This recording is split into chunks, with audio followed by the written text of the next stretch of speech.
Sin Manual es presentado por Café Flor de Arauca, aroma que nos une.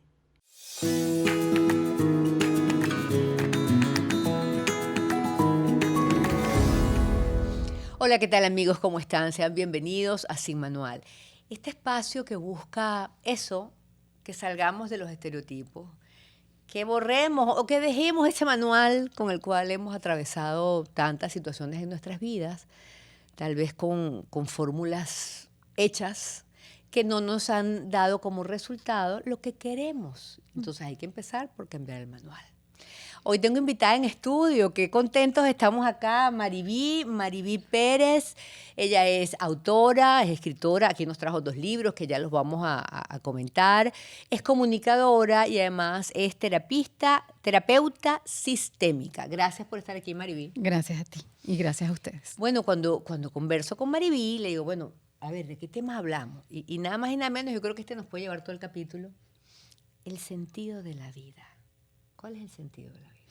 Yo creo que todos en algún momento perdemos el sentido de la vida. Ajá. Pocos de pronto nos damos cuenta de que lo estamos perdiendo. Lo perdemos a veces, bueno, como tú, que superas esa prueba tan difícil en tu salud. Lo perdemos como yo cuando se me muere mi único hijo. Pero eso Lo no perdemos te implica perder el sentido de la vida. O sea, es sencillamente que la vida te pone en una prueba. y te pero pierdes. ¿En qué sentido te pierdes? Porque a veces estás automáticamente reaccionando a la vida. Generas, digamos, un mundo alrededor de lo que se espera de ti, para lo cual quizás hemos sido programados y no te das cuenta que quizás tu vida no tenía sentido. Entonces, hablar del sentido de la vida, a veces lo primero que tienes que entender es qué estamos haciendo aquí, para qué estamos aquí. Claro, pero la adversidad más bien te precisa Claro. y te hace revisar qué sentido tuviste, pero en medio de la adversidad creo que es el lugar donde te encuentras. Sí, nos perdemos para encontrarnos definitivamente, Ana. Exactamente, exactamente. ¿Y con qué herramientas podemos hacernos? ¿Cuáles son las principales fallas que tenemos los seres humanos que nos lleva a perdernos, a perder el foco, a perder el sentido de la vida, a perder justamente eso esa luz que nos debe guiar? A veces no contactamos con lo que nosotros realmente somos interiormente. Espíritu principalmente obedece, cuerpo depende. Es como si fuéramos un río que tiene una naciente, un cauce y una desembocadura. Y nos concentramos nada más en la desembocadura, que es el cuerpo, o es lo que vemos. Pero quizás lo que no vemos es enormemente más grande y además lo que causa precisamente nuestras perturbaciones a la vista. Entonces, probablemente conectar con lo que tú verdaderamente eres en tu profundidad, porque a veces vemos como las tormentas. Hoy mismo hay una tormenta cuando venía yo en Sí. camino. Ajá, entonces tú ves la tormenta. Cuando ves el mar, la tormenta existe la tormenta, pero siempre está en la superficie. Cuando vamos a la profundidad, encuentras una calma y una paz que está en el fondo. Y eso es una experiencia que a veces es mínima, a veces es leve, pero es profunda y transformadora. Yo recuerdo que en el instante mismo en que murió mi hijo, estaba en la terapia intensiva, yo estoy afuera y estoy con mi mamá. Y las dos nos miramos. En ese momento, Ana, hubo un instante de paz en el que las dos supimos que él acababa de morir. Lo supimos en una sensación que fue pequeña, breve, antes de que explotara todo lo que significó ese drama. Pero antes hubo un instante de paz que no tenía nada que ver con lo que estaba sucediendo, pero nos hacía a las dos conectar en ese instante. Entonces tampoco fue una experiencia que viví sola, la viví con ella. Y la mayoría de las personas que tienen experiencias o que son cercanas a la muerte o que son experiencias extremas como esta, experiencias emocionales, vivimos unos instantes que no se pueden explicar, pero que tienen que ver con tu espíritu, no con tu mente, no con tu cuerpo. Ok, pero ¿cómo aplicamos eso al día a día? No lo comprendo muy bien. Bueno, los sabios de la antigüedad, mucho antes de que nosotros tuviéramos otras prácticas, se dedicaban a enseñarnos, a conectar con nosotros. Eso se pierde. Cuando hay personas que tenemos la oportunidad de crecer, yo crecí en la montaña, crecí en contacto con la tierra. Cuando llovía, después de la lluvia, mi hermano y yo salíamos a buscar las lagartijas, los pajaritos, los ratones, todo lo que estuviera por ahí malherido porque los bebés se caen de sus nidos, entonces nosotros hacíamos como una colecta con una cajita de zapatos y nos los traíamos para la casa. Entonces, cuando tú tienes eso, tú tienes una experiencia vital diferente y te conectas con otras cosas, como la vida de los otros seres. Nosotros, bueno, soy hija de un agricultor, entonces nos tocaba recoger rábanos, sembrar zanahorias. O sea, había un montón de experiencias que tenían contacto con lo que era la vida y la manifestación de la vida. Y eso te hace quizás tener una visión como más natural. Y una mayor sensibilidad. Ante la vida y ante la muerte. Pero cuando tú no tienes eso, creces en un sistema, como si crecieras en una pecera. Entonces eso hace que de pronto te desconectes de ti. Claro. Y decimos, por ejemplo, es que tienes que tener contacto con la naturaleza. Yo misma es lo que ofrezco en mi espacio en la montaña. O sea, que tengas contacto con la naturaleza de forma sincera, íntima. Claro, porque al final ese contacto con la naturaleza te acerca a ti mismo, Te despierta. a tu esencia. Te despierta. Por eso es que nos sentimos tan bien cuando nos vamos al mar o cuando nos tomamos unas vacaciones y nos vamos a la montaña. Es tu conexión con lo que tú eres, porque decimos la naturaleza, pero resulta que yo también soy naturaleza. Claro. Mira, esto es naturaleza suavecita, esta es naturaleza dura. Las aves, el cielo, cuando estamos conscientes de que las personas que trascienden espacios, bueno, Nelson Mandela, que estuvo preso tanto tiempo, Víctor Frankl, que estuvo en un campo de concentración, cuando tú ves que esas personas te hablan de esperanza, de conexión con ellos o con la naturaleza, tú dices, ¿qué es naturaleza? ¿A qué se referían? ¿Cómo se hace eso? ¿Cómo una persona puede vivir sin cambiar su esencia por tanto tiempo y luego seguir haciendo el bien? ¿Cómo lo logran? ¿Con qué están en contacto? Es ese aspecto tuyo que siempre sabe, porque nosotros siempre sabemos cuando alguien te está mintiendo. Siempre sabes y después dices, yo sabía que me estaba diciendo una mentira. Bueno, hay gente que no lo sabe. Claro, se entera después. Claro, pero tú dices, no puede ser, con razón. Claro, algo me decía. Ok, ¿y de qué manera tú ayudas entonces a las personas justamente a eso, a salir de ese automatismo, a salir de ese mañana, tarde y noche de trabajo y no conectarte contigo mismo? ¿De qué manera? Bueno, básicamente respirar, y te digo, básicamente aprendes a entender lo que es este momento y a respirar en este momento para perderle el miedo al futuro. Hay 4 cosas que malgastan nuestra energía mental inútilmente. Hay 4 cosas que la malgastan y si yo solamente puedo transmitirles esto, para mí, bueno, eso me hace feliz. Una de esas cosas es nuestra obsesión por el pasado. El pasado bueno o el pasado no tan bueno. Nuestra obsesión por el pasado y resentir, y fíjate que resentir es bonita, la palabra es bonita, porque resentir. Uy, pero me suena a dolor. Pero la asociamos nada más cuando sentimos lo negativo que nos pasó. Y entonces decimos que el resentimiento es negativo. Exacto, a eso lo asocié automáticamente. Pero resentir es lo que estamos haciendo. Volver a sentir. Claro.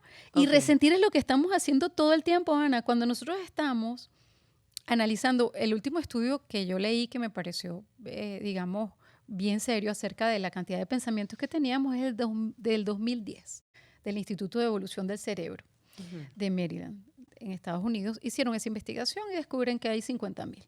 50,000 pensamientos diarios. Eso sorprende y tú dices, Dios mío, estoy pensando 50,000 cosas todos los días. Sí. Pero repites muchísimo. Claro, porque solo 5 o 6. Negativos. Exacto, 5 o 6 son nuevos. El resto que tú estás pensando lo mismo que pensaste la semana pasada, la semana antes. O sea, tú estás todo el tiempo resintiendo. ¿Y qué pasa con tu cerebro? Que él no distingue entre pasado, presente y futuro. Él no lo distingue. Él solamente vive la experiencia en la cual tú estés en ese instante procesando.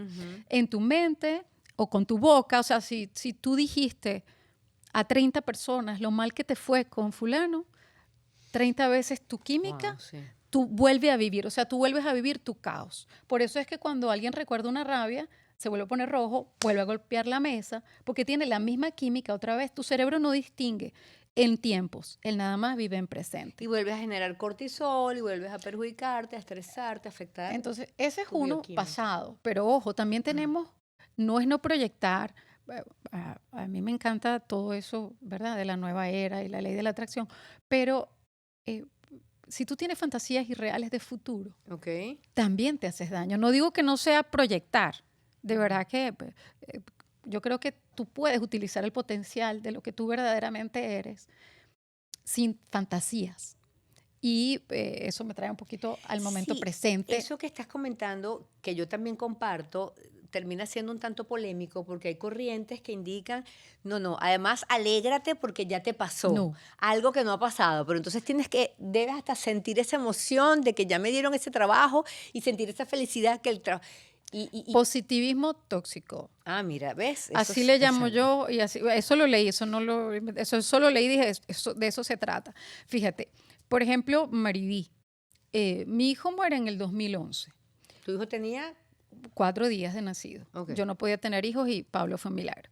Ok. A los 3 meses, yo había creado una fundación para defender el derecho de los bebés a estar con su mamá y no en una incubadora. Eso dio frutos, sí dio frutos. De verdad que hay muchos bebés puestos en canguros en la maternidad Concepción Palacios y esa fue una iniciativa que nació a raíz de mi Pero pérdida. si necesitas la asistencia de incubadora, ¿cómo haces? Los estabilizas y luego los puedes poner en el pecho de mamá porque ahí es donde ellos están mejor. De hecho, a las Claro. mamás de prematuro se nos sube un poco la temperatura del pecho, nuestro calostro es diferente. Qué belleza. El calostro no se produce si el bebé no está cerca.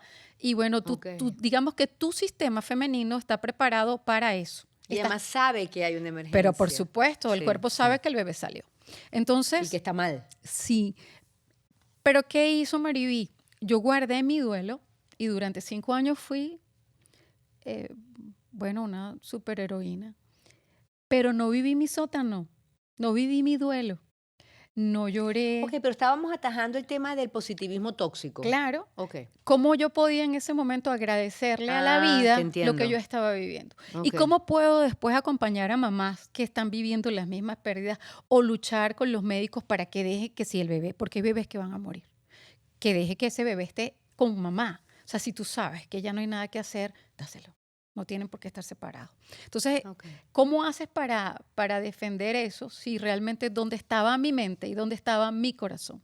Claro. En mi dolor. ¿Por qué? Porque no viví el drenar. Yo utilizo una metáfora de la casa emocional. El pasado es el sótano.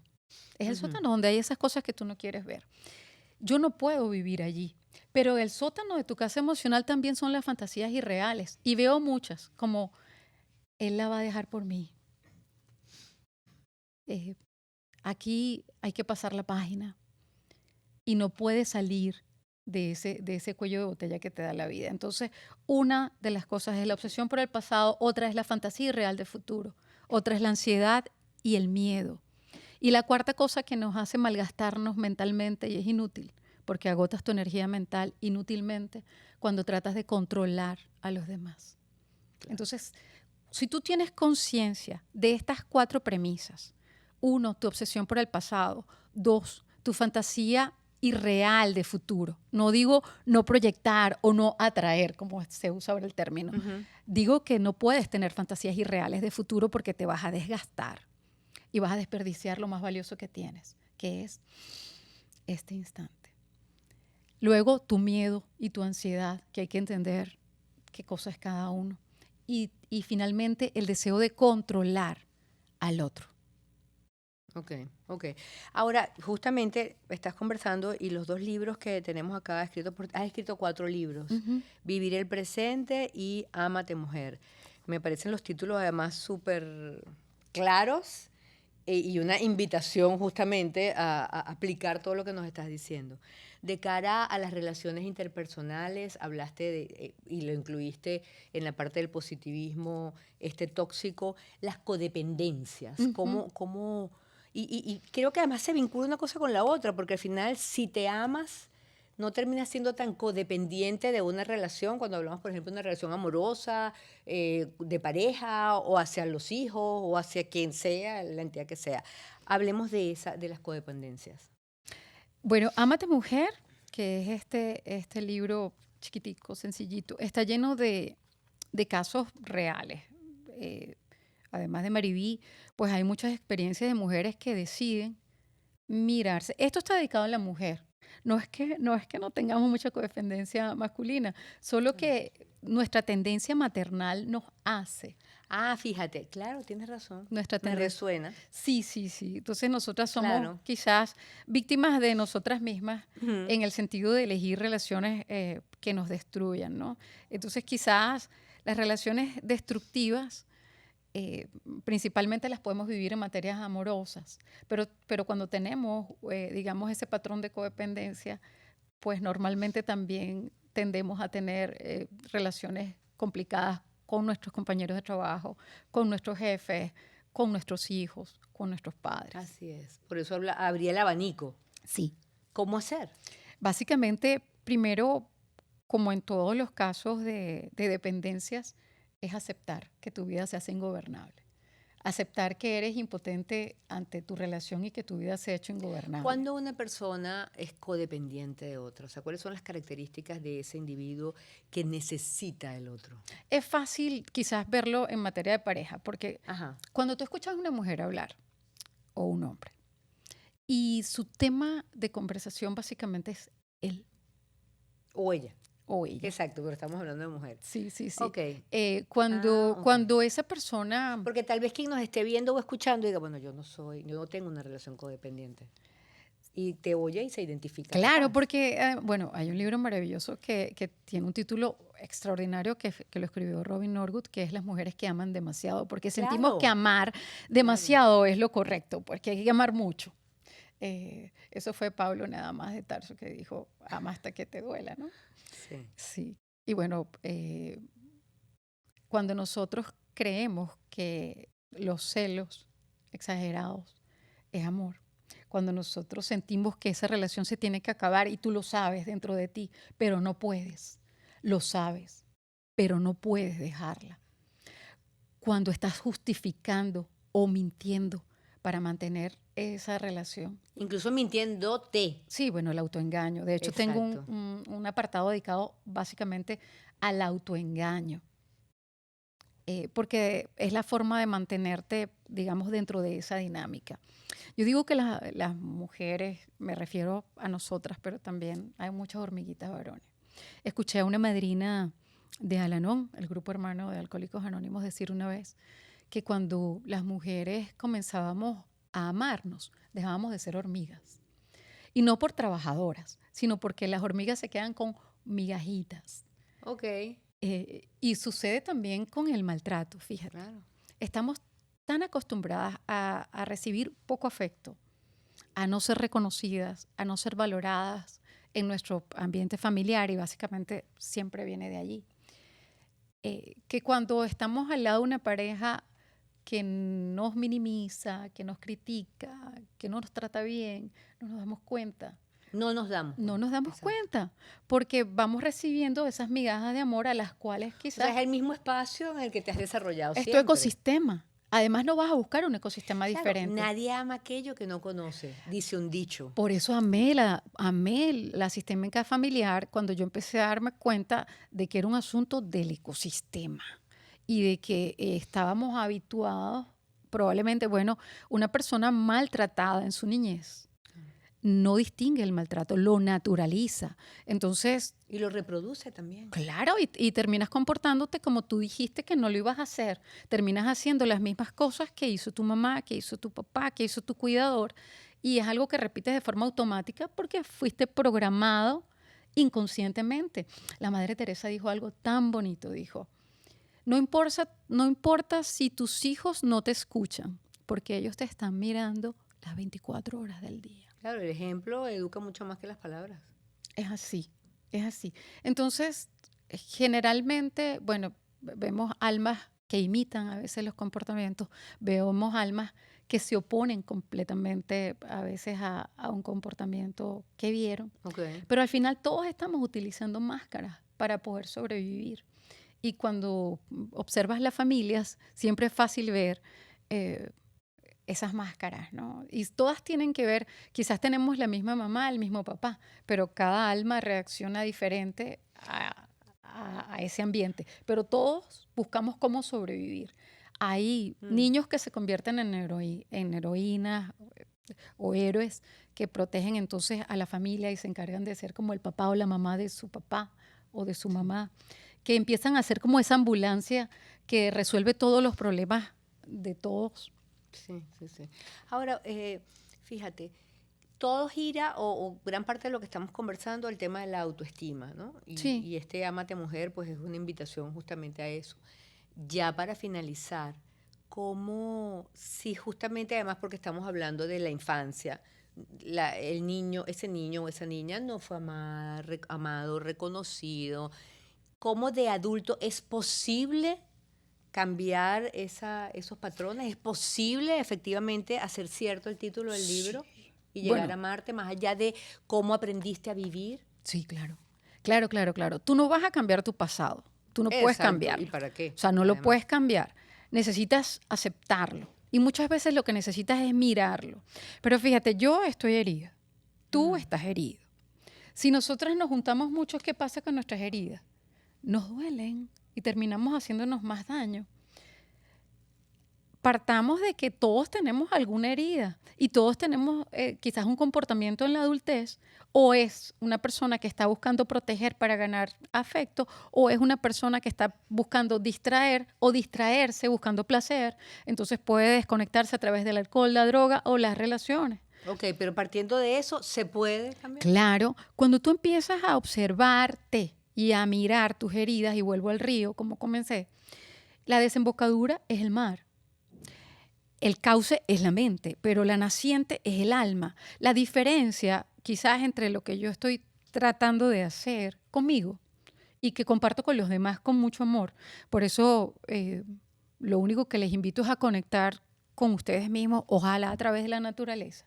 Si no puedes ver tus heridas solo, sola, tienes que buscar una compañía profesional que te acompañe. O sea, necesitas a alguien que te acompañe. Claro, porque tenemos que entrar en un sótano. El sótano es donde guardas todas esas cosas que tú no quieres ver. Tu frustración, tu rabia, tu impotencia, que tu no injusticia. puedes. Claro, hay mucho escrito sobre las heridas del alma. Hay mucha información ahorita en internet. Ubica esas heridas del alma. Hazlas visibles para que puedan cicatrizar. A veces entrar a nuestro sótano de la vida es muy difícil porque hay cosas muy oscuras allí. No entres solo, busca ayuda terapéutica, profesional, que te acompañe para que tú puedas limpiar el sótano. Porque por más linda que sea la casa, si en el sótano hay unas cositas podridas, como cuando en la nevera, en la gaveta de la nevera hay esas cosas. Y en todos los sótanos siempre hay. Siempre hay, oscuros. Pero el trabajo es entrar. A veces no es fácil amarte como mujer, como hombre. Generalmente es más fácil ver lo que no nos gusta de nosotros. Somos muy críticos, exigentes y perfeccionistas. Pero cuando tú conectas contigo y con tu historia de vida, las cosas empiezan a cambiar. ¿Cuál ha sido mi experiencia? Cuando empecé a aceptar todas esas cosas que me habían pasado, me di cuenta que habían cosas difíciles en la vida que yo no había provocado, pero que acentué por mis patrones con los cuales me había estado desenvolviendo toda la vida. Entonces, muchas de las cosas que viví las pude haber evitado si yo entendía. Antes. Claro. ¿Por qué estaba actuando de esa manera? Interesantísimo, Mariby, todo el planteamiento y tal cual. Qué bueno que además tienes esa posibilidad de ofrecer un espacio en la naturaleza para esa conexión. Cuando ya se nos acabó el tiempo, cuando iniciaba, o sea, es un círculo que estamos cerrando, invitando a esa conexión. Recuerdo yo, por ejemplo, el Camino de Santiago, que yo siento que fue un antes y un después en mi vida, donde precisamente esa conexión 24/7 con un espacio natural inmenso, hermoso, maravilloso, en la medida que avanzas geográficamente o en kilómetros, estás avanzando igualmente dentro de ti y se facilita ese encuentro. El alma siempre sabe, el cuerpo siente. La mente crea tu realidad, pero el alma siempre sabe, tu alma sabe. Si tú permites que tu alma conecte con la naturaleza externa, tú vas a conectar con tu naturaleza. Y eso va a suceder de forma fluida, automática y delicadamente. Yo pienso que todo lo divino, todo lo que viene realmente de esa fuente, de esa naciente, en la corriente espiritual que tengas, en la religión que tú tengas, cuando tú conectas realmente con ese poder superior, interior, conecta a su vez, evidentemente hay una divinidad que acompaña lo que nosotros somos. No eres solamente la mente, no eres solamente el cuerpo, hay un alma que está conectada además con las otras almas. Mira qué bella conexión tiene una madre con su hijo, que es capaz de saber a una enorme distancia emocionalmente que su hijo no está bien. Que pasa algo. Eso tiene que ver, y tú piensas en alguien y esa persona te llama, te escribe. Así ¿Qué es. parte fue que se conectó? Es una conexión de las almas. De las almas. Se nos acabó el tiempo, Mariby. Maravilloso. Muchísimas gracias A ti. por estar aquí en Sin Manual y por supuesto muchísimas gracias a todos ustedes, queridos amigos, queridas amigas, por estar aquí. Me ponchan esta cámara, no me la ponchan. Me despido entonces hasta una próxima oportunidad. Gracias por estar ahí.